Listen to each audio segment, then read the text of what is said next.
नारायण नारायण नारायण जय नारायण श्री नारायण जय नारायण जय जय नारायण नारायण जय जय नारायण नारायण श्री नारायण जय नारायण श्री नारायण जय नारायण श्री नारायण श्री नारायण जय नारायण जय नारायण जय जय नारायण नारायण जय जय नारायण नारायण दिगंबरा दिगंबरा श्रीपद वल्लभ दिगंबरा दिगंबरा दिगंबरा श्रीपद वल्लभ दिगंबरा दिगंबरा दिगंबरा श्रीपद वल्लभ दिगंबरा दिगंबरा दिगंबरा श्रीपद वल्लभ दिगंबरा श्रीपद वल्लभ दिगंबरा श्रीपद वल्लभ दिगंबरा श्रीपद वल्लभ दिगंबरा श्रीपद वल्लभ दिगंबरा दिगंबरा दिगंबरा श्रीपद वल्लभ दिगंबरा दिगंबरा दिगंबरा श्रीपद वल्लभ दिगंबरा दिगंबरा दिगंबरा श्रीपद वल्लभ दिगंबरा दिगंबरा दिगंबरा श्रीपद वल्लभ दिगंबरा श्रीपद वल्लभ दिगंबरा श्रीपद वल्लभ दिगंबरा श्रीपद वल्लभ दिगंबरा श्रीपद वल्लभ दिगंबरा दिगंबरा दिगंबरा श्रीपद वल्लभ दिगंबरा दिगंबरा दिगंबरा श्रीपद वल्लभ दिगंबरा दिगंबरा दिगंबरा श्रीपद वल्लभ दिगंबरा दिगंबरा दिगंबरा श्रीपद वल्लभ दिगंबरा श्रीपद वल्लभ दिगंबरा श्रीपद वल्लभ दिगंबरा श्रीपद वल्लभ दिगंबरा श्रीपद वल्लभ दिगंबरा दिगंबरा दिगंबरा श्रीपद वल्लभ दिगंबरा दिगंबरा दिगंबरा श्रीपद वल्लभ दिगंबरा दिगंबरा दिगंबरा श्रीपद वल्लभ दिगंबरा दिगंबरा दिगंबरा श्रीपद वल्लभ दिगंबरा श्रीपद वल्लभ दिगंबरा श्रीपद वल्लभ दिगंबरा श्रीपद वल्लभ दिगंबरा श्रीपद वल्लभ दिगंबरा दिगंबरा दिगंबरा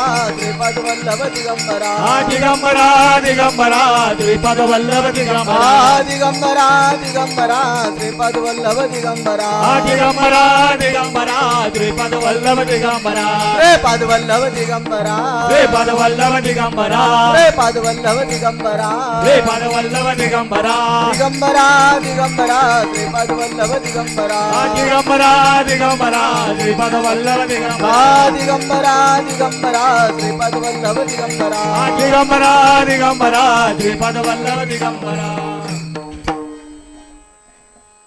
आज गुरुवार आहे आणि आज गुरुवारच्या निमित्ताने आपण सर्वजण दत्त महाराजांच्या दरबारामध्ये जमलोय. विश्व चैतन्य परमपूज्य सद्गुरू अण्णा महाराज यांच्या कृपा आशीर्वादाने यांच्या कृपेने आपण सर्वजण दत्त महाराजांच्या दरबारामध्ये एकत्रित जमलोय आणि ज्ञानाचा भाग समजून घेण्यासाठी या कल्पतरूच्या छायेखाली आपण सर्वजण या ठिकाणी जमलोय. उन्हाळ्याचा दिवस आणि बाहेर जे उष्णता आहे त्या उष्णतेपासून आपल्याला या सावलीमध्ये जे समाधान मिळतं तसंच प्रत्येक जीवाच्या अंतःकरणामध्ये जे वादळ उठलेलं असतं ते वादळ या ठिकाणी अण्णांच्या आणि दत्त महाराजांच्या दरबारमध्ये आल्यानंतर ते शांत होत असतं. हे विचारांचं वादळ, ही विचारांची जी घालमेल असते जीवामध्ये, अंतःकरणामध्ये, प्रत्येकाच्या जीवामध्ये, प्रत्येकाच्या अंतःकरणामध्ये या सगळ्या गोष्टी चालू असतात आणि त्या कुठेतरी थांबण्यासाठी त्याला कुठेतरी एक मायाचा गारवा त्याला मिळावा आणि त्यातून त्याच्या जे समाधान मिळतं ते समाधान आपल्याला या ठिकाणी आल्यानंतर मिळत असतं. असा यातला महत्त्वाचा भाग आहे. म्हणून दर गुरुवारी दर पौर्णिमेला आपण या ठिकाणी येत असतो आणि जे काही आपल्या जीवनामध्ये घडत असतं तिथं घडणारच आहे, ते कुणालाही चुकणार नाही. जे आपल्यासोबत ज्या काही गोष्टी होणार आहेत त्या होणारच आहेत, त्या चुकणार नाहीत. परंतु त्याची जी तीव्रता असते ती कमी करण्यासाठी जी शक्ती असते ती शक्ती या नारायणपूरमध्ये अण्णा महाराजांनी या ठिकाणी उभी केलेली आहे. आणि त्या शक्तीच्या मार्फत आपल्याला या सगळ्या गोष्टी अनुभवायला मिळतात की ज्या ज्या व्यक्तीला नारायणपूरला आल्यानंतर आणि नारायणपूरला येण्याच्या आधी जी त्याची अवस्था होती आणि नारायणपूर जसं त्यांनी चालू केल्यानंतर झालेला बदल आणि आधीचा बदल हा प्रत्येकाला अनुभव आहे, प्रत्येकाला तो दाखला आहे आणि प्रत्येकाला ती प्रचिती आहे. म्हणून नारायणपूर असं क्षेत्र आहे जे अण्णांनी उभं केलेलं आहे. त्यांच्या तपश्चर्येच्या माध्यमातून नारायणेश्वराला त्यांनी प्रसन्न करून घेतला आणि नारायणेश्वराला प्रसन्न करून दत्त महाराजांनी साक्षात औदुंबराच्या खाली श्रीपाद श्री वल्लभांच्या रूपामध्ये अण्णांना दर्शन दिलं. आणि दर्शनानंतर त्यांनी अहोरात्र त्यांचं जीवन आपल्या सर्वांच्यासाठी झिजवलं.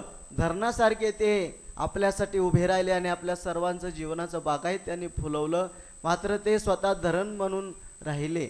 तर धरणाला किती यातना किती कष्ट असतं हे कोणी बघत नाही, परंतु ज्याला बागायत फुलते तो मात्र समाधानी असतो. पण ज्याच्या जीवावर आपलं बागायत फुलतंय त्याला आपण कुठंतरी विसरत असतो. पण तसं न करता आपण ज्यांच्यामुळे आहोत ही जर जाणीव असेल तर आपलं कल्याण झाल्याविषयी कदापि राहणार नाही, असा यातला महत्त्वाचा भाग आहे. म्हणून आपल्याला जे जन्मदाते आहेत त्या आईवडिलांना सुद्धा आपण कधीही विसरलं नाही पाहिजे, कारण की ते आपलं मूळ आहे. आणि ते जर आपल्याला जन्म दिला नसता तर आपण या ठिकाणी बसलो नसतो, परमेश्वराची भक्ती केली नसती. ह्या सगळ्या गोष्टी जाणून घेणं आपल्याला काळाची गरज आहे. कारण की या कलियुगामध्ये कोण कोणाला मानायला तयार नाही, कोण कोणाला जाणायला तयार नाही. प्रत्येकजण प्रत्येकाचाच विचार करायला लागलाय. आणि विचार करत असताना आजूबाजूच्या अवस्थेमध्ये परिस्थितीमध्ये काय घडतंय याच्याकडे कोणालाही लक्ष द्यायला तयार नाही, कारण की प्रत्येक जणाला प्रत्येकाचाच विचार पडलेला आहे. ठीक आहे, काही हरकत नाही, परंतु जर आपल्याकडे कोणी आलं तर त्याला आपण रिकाम्या हाताने कधीही पाठवू नये. कारण की परमेश्वराने आपल्याला शिकवलेलं आहे की जो आपल्यावर अवलंबून आहे त्यासाठीच आपल्याला हा माणसाचा जन्म दिलेला आहे. आणि जो आपल्यावर अवलंबून आहे त्याच्यासाठी आपण अहोरात्र सेवा करणं गरजेचं आहे. म्हणून अण्णांनी हे व्रत पत्करलं आणि आजीवन ब्रह्मचार्य व्रत पत्करून त्यांनी आपल्यासाठी अहोरात्र सेवा केली.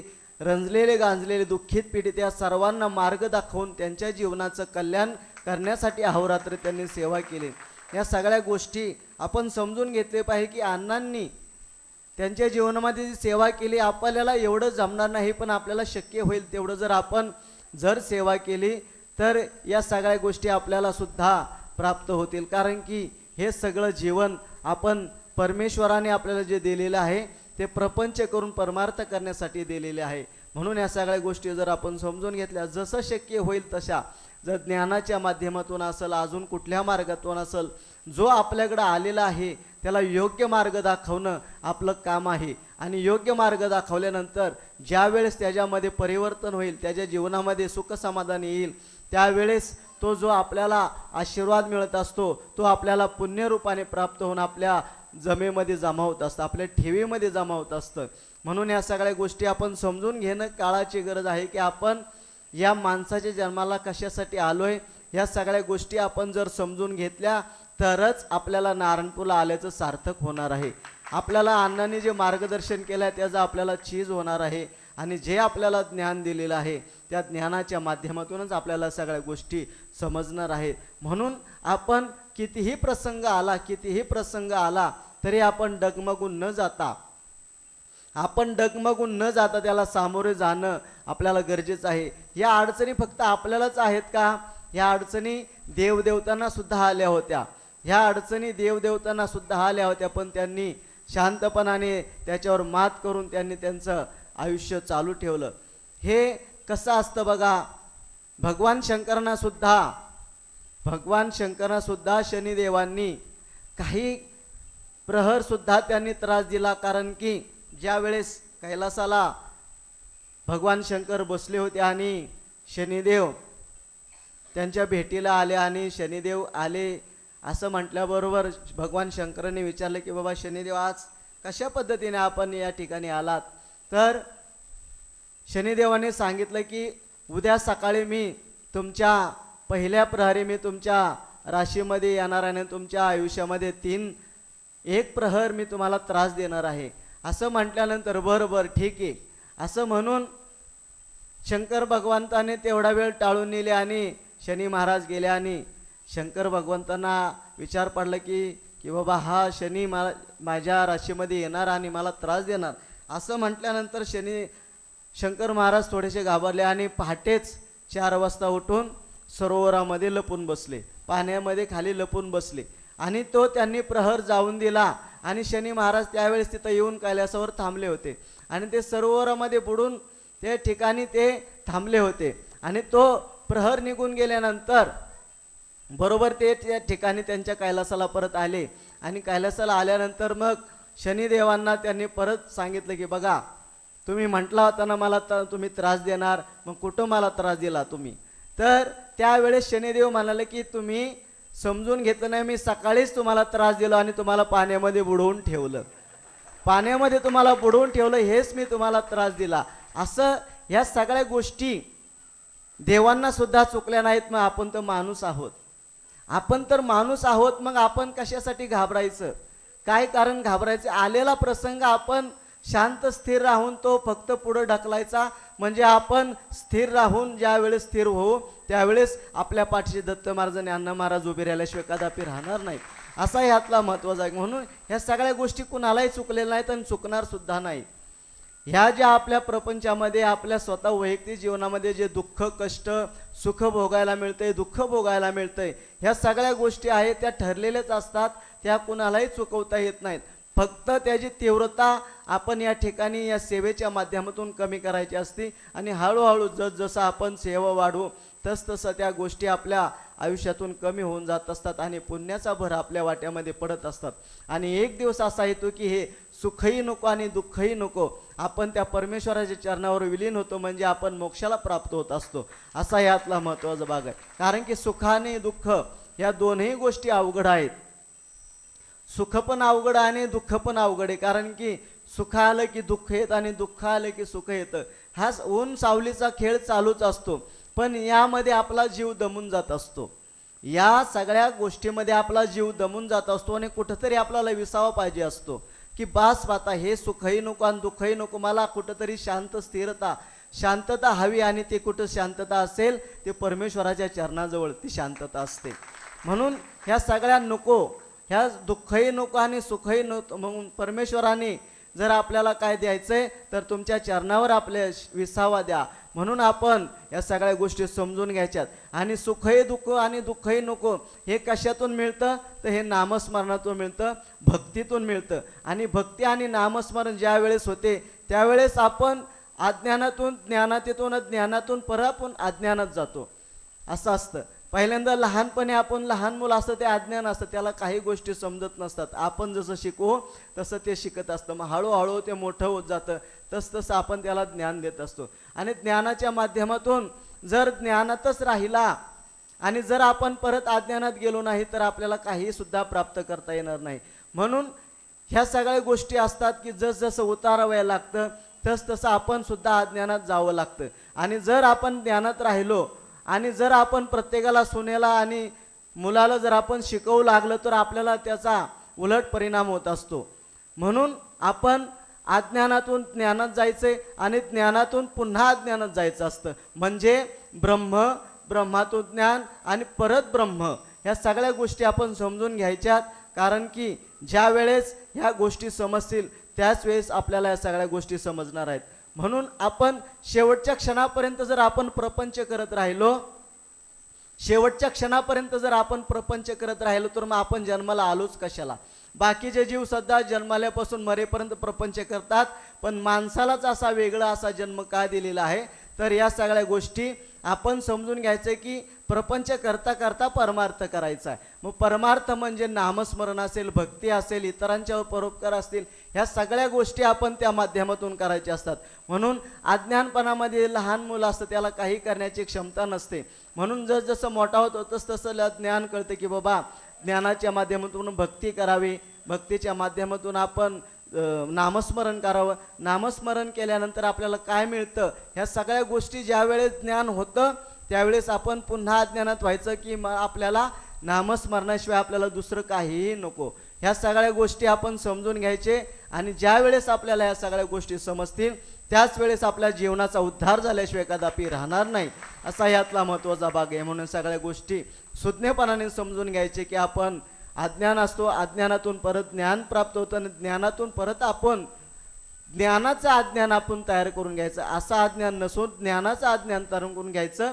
ज्ञानाचं अज्ञान काय, तर नामस्मरण हे भक्तीशिवाय दुसरं कुठलंही नाही. भक्ती आणि नामस्मरण ह्या गोष्टी आपण शेवटच्या श्वासापर्यंत केल्या तरच आपल्याला मोक्षाच्या प्राप्तीला गती होत असते.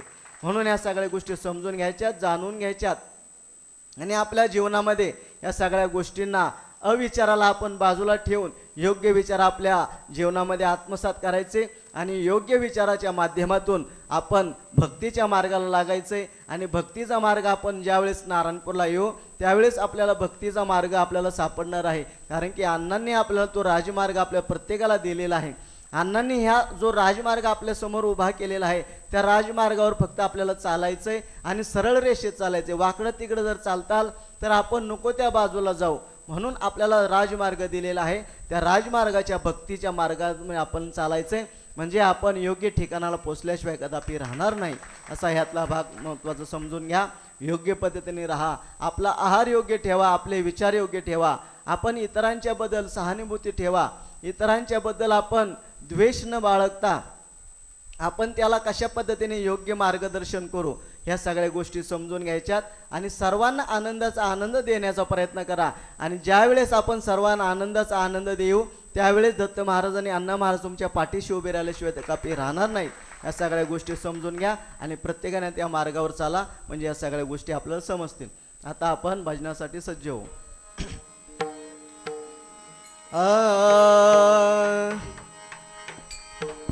जय जय गुरुदेव दत्तात्रेयानुसये सुता, गुरुदेव दत्तात्रेयानुसये सुता, जय जय गुरुदेव दत्तात्रेयानुसये सुता, जय जय गुरुदेव दत्तात्रेयानुसये सुता, आत्रेयानुसये सुता, आत्रेयानुसये सुता, आत्रेयानुसये सुता, आत्रेयानुसये सुता, जय जय गुरुदेव दत्तात्रेयानुसये सुता, जय जय गुरुदेव दत्तात्रेयानुसये सुता, जय जय गुरुदेव दत्तात्रेयानुसये सुता, जय जय गुरुदेव दत्तात्रेयानुसये सुता, आत्रेयानुसये सुता, आत्रेयानुसये सुता, आत्रेयानुसये सुता, आत्रेयानुसये सुता, जय जय गुरुदेव दत्तात्रेयानुसये सुता, जय जय गुरुदेव दत्तात्रेयानुसये सुता, जय जय गुरुदेव दत्तात्रेयानुसये सुता, जय जय गुरुदेव दत्तात्रेयानुसये सुता, आत्रेयानुसये सुता, आत्रेयानुसये सुता, आत्रेयानुसये सुता, आत्रेयानुसये सुता, जय जय गुरुदेव दत्तात्रेयानुसये सुता, जय जय गुरुदेव दत्तात्रेयानुसये सुता, जय जय गुरुदेव दत्तात्रेयानुसये सुता, जय जय गुरुदेव दत्तात्रेयानुसये सुता, आत्रेयानुसये सुता, आत्रेयानुसये सुता, आत्रेयानुसये सुता, रात्री अनुसेत होता जय जय गुरुदेव दत्तात्रेय अनुसेत होता जय जय गुरुदेव दत्तात्रेय अनुसेत होता जय जय गुरुदेव दत्तात्रेय अनुसेत होता जय जय गुरुदेव दत्तात्रेय अनुसेत होता रात्री अनुसेत होता रात्री अनुसेत होता रात्री अनुसेत होता रात्री अनुसेत होता जय जय गुरुदेव दत्तात्रेय अनुसेत होता जय जय गुरुदेव दत्तात्रेय अनुसेत होता जय जय गुरुदेव दत्तात्रेय अनुसेत होता जय जय गुरुदेव दत्तात्रेय अनुसेत होता सर्वांनी नामस्मरण मनाचे अंतःकरणापासून करा. ती हाक त्या परमेश्वरापर्यंत जाऊन पोचली पाहिजे आणि ती हाक ज्यावेळेस परमेश्वरापर्यंत पोचेल त्यावेळेस त्यांचं लक्ष आपल्याकडे जाईल, नाहीतर जाणार नाही.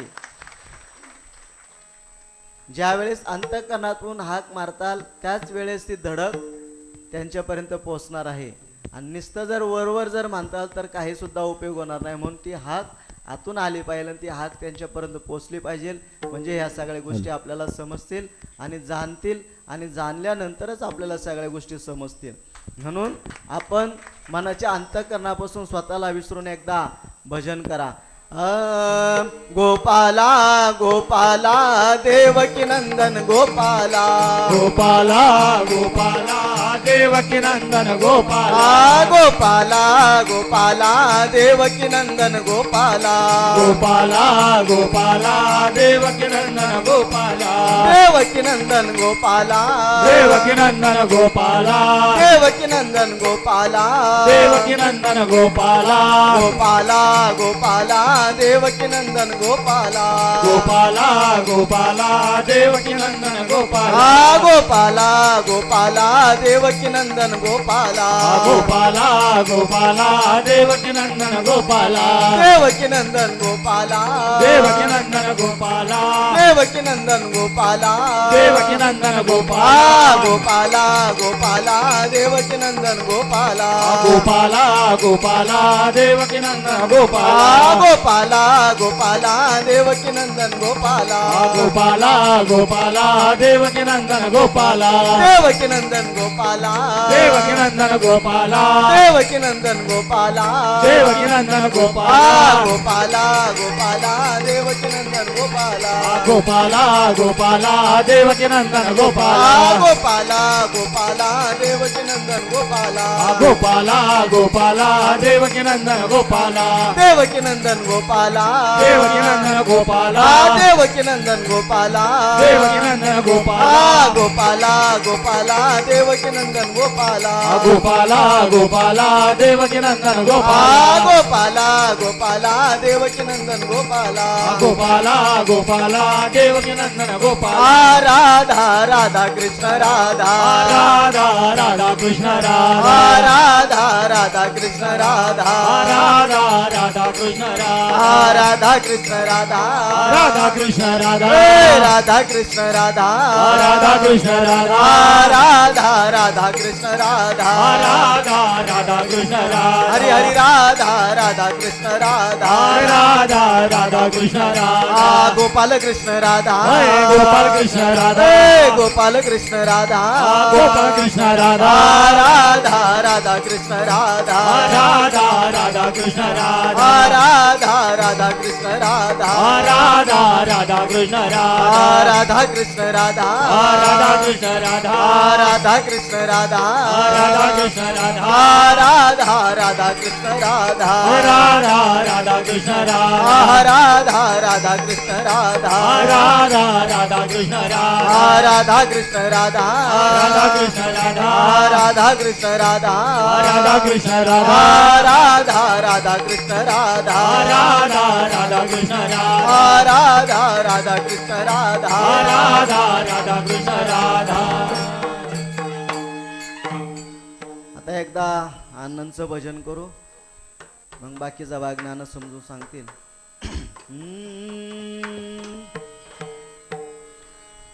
नारायण नारायण श्री गुरु नारायण नारायण नारायण नारायण नारायण गुरु नारायण नारायण नारायण नारायण नारायण श्री गुरु नारायण नारायण नारायण नारायण नारायण श्री गुरु नारायण नारायण नारायण श्री गुरु नारायण नारायण नारायण श्री गुरु नारायण नारायण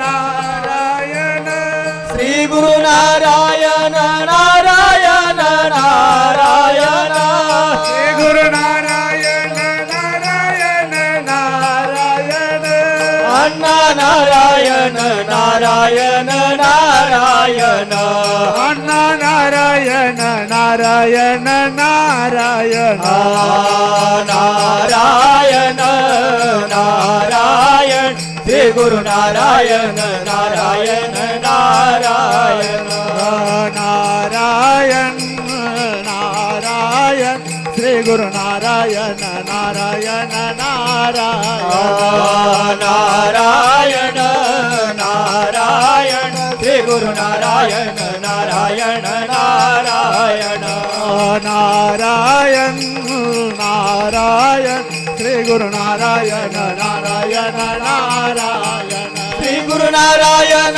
नारायण नारायण श्री गुरु नारायण नारायण नारायण श्री गुरु नारायण नारायण नारायण श्री गुरु नारायण नारायण नारायण स्वामी नारायण नारायण नारायण स्वामी नारायण नारायण नारायण नारायण नारायण श्री गुरु नारायण नारायण नारायण सर्वांनी म्हणा नारायण श्री गुरु नारायण नारायण नारायण नारायण नारायण श्री गुरु नारायण नारायण नारायण नारायण नारायण श्री गुरु नारायण नारायण नारायण स्वामी नारायण नारायण नारायण श्री गुरु नारायण नारायण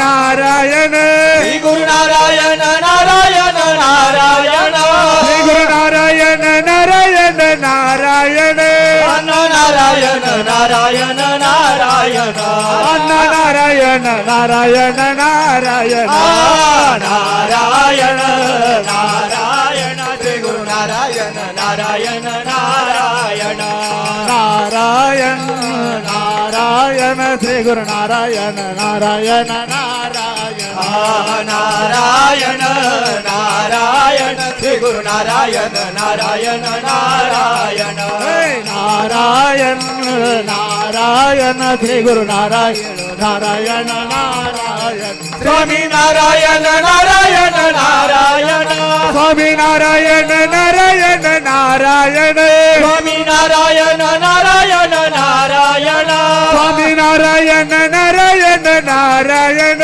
अण्णा नारायण नारायण नारायण अण्णा नारायण नारायण नारायण नारायण नारायण श्री गुरु नारायण नारायण नारायण नारायण नारायण श्री गुरु नारायण नारायण नारायण नारायण नारायण श्री गुरु नारायण नारायण नारायण नारायण नारायण श्री गुरु नारायण नारायण नारायण विश्व चैतन्य सद्गुरु नारायण महाराज की जय. सर्वांनी एकदा हात वर करायचा आहे. दत्त महाराजांना आपण हाक मारायची. आपला आवाज त्यांच्यापर्यंत पोहोचला पाहिजे. गुरुदेव दत्त गुरुदेव दत्त गुरुदेव दत्त गुरुदेव दत्त गुरुदेव दत्त गुरुदेव दत्त विश्व चैतन्य सद्गुरु नारायण महाराज की जय. श्री टेंबे स्वामी महाराज सर्वांना दत्त महाराजांच्या वतीने अण्णांच्या वतीने मनपूर्वक आशीर्वाद. सर्वांनी सुखी राहा, समाधानी राहा, आनंदी राहा आणि व्यवस्थितपणाने जीवन जगा. म्हणजे कुठल्याही गोष्टीची कमतरता पडणार नाही. फक्त समजून घ्या आणि त्या पद्धतीने चाला. गुरुदेव दत्त.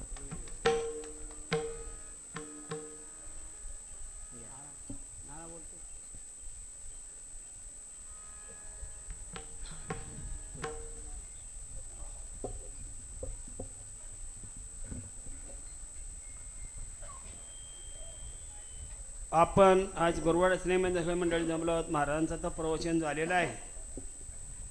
चारिधामाचे विश्वकर्ते आपल्या सर्वांचे मार्गदर्शक, सर्वांचं आपलं बागायत फुलवणारे अण्णा महाराज यांना सर्व वंदन करून आपण पुढे कानून चालू करूया. आज गुरुवार आहे आणि गुरुवारचं अन्नदान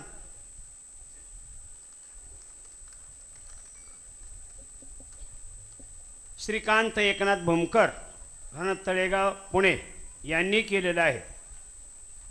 म्हणून यांना आणि यांच्या कुटुंबियांना सुख आणि समृद्धी लाभो टाळलेला आशीर्वाद द्यायचा आहे.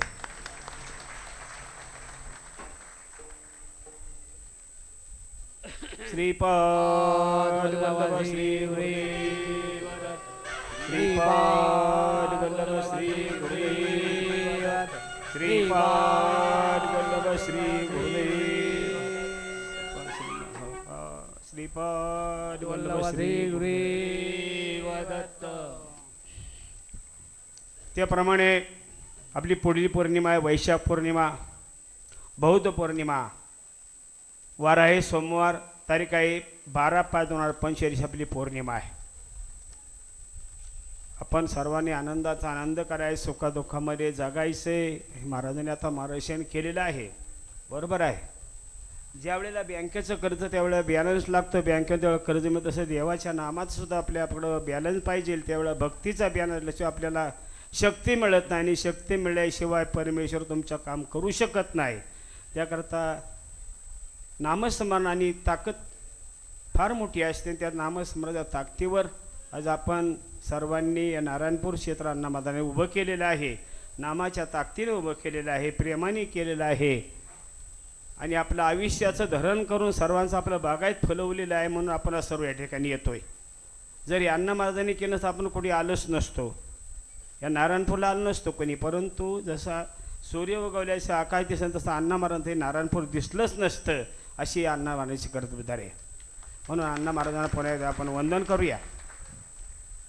आपण दुसऱ्याचं वाईट केलं, आपलं वाईट होतं. हां, करताना विचार करून करा. कोणाचंही करायचं, चांगलं करा. चांगलं नाही करता आलं तर वाईट करण्याचा अजिबात प्रयत्न करू नका. हा फार मोठा मंत्र आहे. माणूस काय करतोय, स्वतःच्या करता आपण करतो, पण त्याचा विचार करून करावं. चांगलं करायला शिकवणारी थोडी आहेत, वाईट करणारी थोडी जास्त आहेत. त्याचे कारण असतं, आपण ज्या वेळेला कोणत्याही गोष्टीचा विचार करतो त्यावेळेला विचार करून पाऊल टाका. सवयीला तरुण मुलं आहेत, समाज वेगळा आहे, फार भरकटलेला आहे. त्याला आज मार्गदर्शनाची गरज आहे. आईवडिलाची सेवा आणि आईवडिलाची पुण्याई हीच बरोबर असेल तरच तुमच्या पुढं तुम्हाला पुण्य, तर तुम्हाला पुण्यच मिळत नाही. घरामध्ये देव आहे, तुमच्यामध्ये देव आहे, दारामध्ये देव आहे, घरामध्ये देव आहे. आईवडील हे खरी पुण्य आहे. आईची कूच म्हणून आपण आज या ठिकाणी दिसतोय. आईची सेवा, वडिलाची सेवा माणसाला करायला सवड नाही. आपल्या पुणे शहरामध्ये आता काय तर सगळं निघाले. तर मला सांगायचं म्हणजे आईवडील कळल्याच कबूल नाहीत, वृद्धाश्रम निघाल्या. अरे हे मार्गदर्शन नाही. आई वडिलाची सेवा, गुरुची सेवा, देवाची सेवा करा. पण असं वाईट वागण्याचा कोणी अण्णा महाराजांनी एक करून ठेवलेला वैभव आहे. त्याचा म्हणते काय कल्पतरू आहे. सर्वांना जो येतोय त्याचं काम झाल्याशिवाय राहत नाही. बरोबर आहे का चुकीचं आहे? बरोबर आहे का चुकीचं आहे? बरोबर आहे. कोण येतो तसा? दत्त महाराज, अण्णा महाराज देतात म्हणून तुम्ही येताय, नाही तर आलाच नसता तुम्ही. पण प्रत्येकाला मिळतंय, देतोय, त्याच्या नशिबात लागते. सेवेचा मोहा मिळतो. बरोबर आहे का चुकीचे? सेवा केल्याने मिळणार नाही तुम्हाला. सेवा करा, काहीच करू नका. बॅलन्स तुमचा वाढवा. बँक म्हणाले तुम्हाला बँक घरी येतं, तुम्हाला कर्ज पाहिजे का? कारण तुमच्या बॅलन्स, तसं दत्त महाराज, अण्णा महाराज तुम्हाला बॅलन्स वाढवा, तुमचं कल्याण केलं सोडणार नाही. दुसऱ्याचं वाईट केलं, आपलं वाईट नक्की होतं. मात्र तुम्हाला एक उदाहरण सांगतो. एक नवरा बायको होती आणि नवरा बायको असल्याच्यानंतर दोघांना काही मुलबाळ नव्हतं. पण वगैरे मंडळीचे वडील वारले होते, ह्याचे वडील वारले होते. आता वडील वारल्यानंतर दोघांचा विचार झाला. अहो म्हणले तुमची आई आहे पण माझी आई एकटीच आहे, तुमची आई एकटीच आहे, मग आपण आणली आपल्याला तर काय होईल, इथं आनंद होईल म्हणले. मला तर सासूबाईला आनंद होईल म्हणले. गेली आईला घेऊन आली, दोन्ही येणे राहिल्या. आता सुख सुरू झालं. सुख झाल्यानंतर मग सासू आलेला आनंद होतो. जावयांना माहिती आहे, तुम्ही काय कोणा जातो मला नाही माहिती, सासऱ्यांना माहिती, लोकांना माहिती आहे जावाई आले आनंद, सासूला केवढा आनंद होतो. पण आता तसा आनंद सुरू झाला. काळ थोडा चांगला काळ गेला आणि काळ गेल्याच्या नंतर सासूची तब्येत चांगली झाली, आईची तब्येत वाळायला लागली. अरे विचार केला आणि आता पाहतो तर आई, तिची आई गुडगुडीत, माझी आई वाढली, काय भानगड काय. पण आईला हळूच विचारलं, आई काय होतं. अरे बाळा आता तुला काय सांगायचं, तू नसतो इथं, मला जेवायलाच नाही, कच्चं कुचं वाढलं जातं, तिच्या आईचा स्वयंपाक केला जातो आणि काय असतं. त्याच्यानंतर दोघांचं झालं म्हणजे काय बा बोलता येणं, दोघांचा विचार झाला. अरे म्हणले काय भानगडायचं. म्हणले तुमची आई संपून टाकू म्हणले आपण.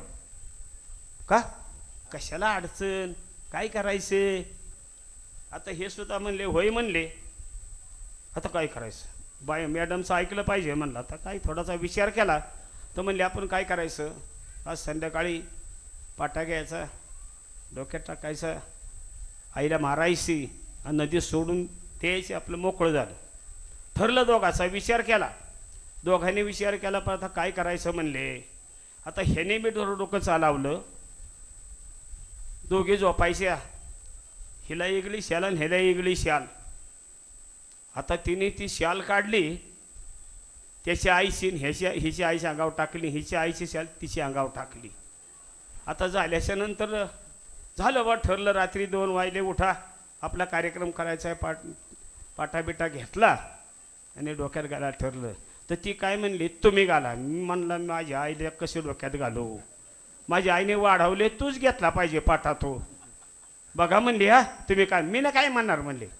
जसा घेतला असा तो पाटा आपला टाकला की त्याचं आपल्या शालीमध्ये गुंडाळलं आणि गेले दोघं. झालं बाबा, ते नदीत सोडून दिलं बांधून. आता येताना गेल्याच्या नंतर म्हणले आता तुमची आई गेली.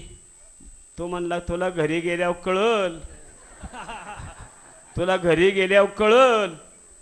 नाही, तुम्हाला बी घरी गेल्यावर कळल, तुमची आई गेली. अगं जाऊ दे, आता काय कर. थोडा काळ गेला, निघाले, उजाडलं, गेले घरी. घरी जातोय तर त्याची आई दारात उभी. आता हिला पाहिलं, हिचे डोकं जाम झालं. म्हणली काय भानगड झाली म्हणली. म्हणली का हो, आई तर तुमची आहे. मला काय म्हणले, तूच मारली म्हणले, तुझी आई तूच मारलीस. म्हणजे तसं तिला पश्चाताप झाला. अरे आपण चूक केली, जर दुसऱ्याचं वाटोळ केलं आपलं वाटोळ होत. तसं कुणाचाही विचार करू नका, चांगला विचार करा. नाही पटलं लांब थांबा, पण असे दुर्गुण कोणाला कोणी शिकू नका. हे अण्णामहाराज शिकवून आपण सर्वांनी शिकायची. आता सर्वांनी उन्हाचा दिवस आहे, आरती होईल, अर्थाने महाप्रसाद घ्या, याची नोंद घ्या.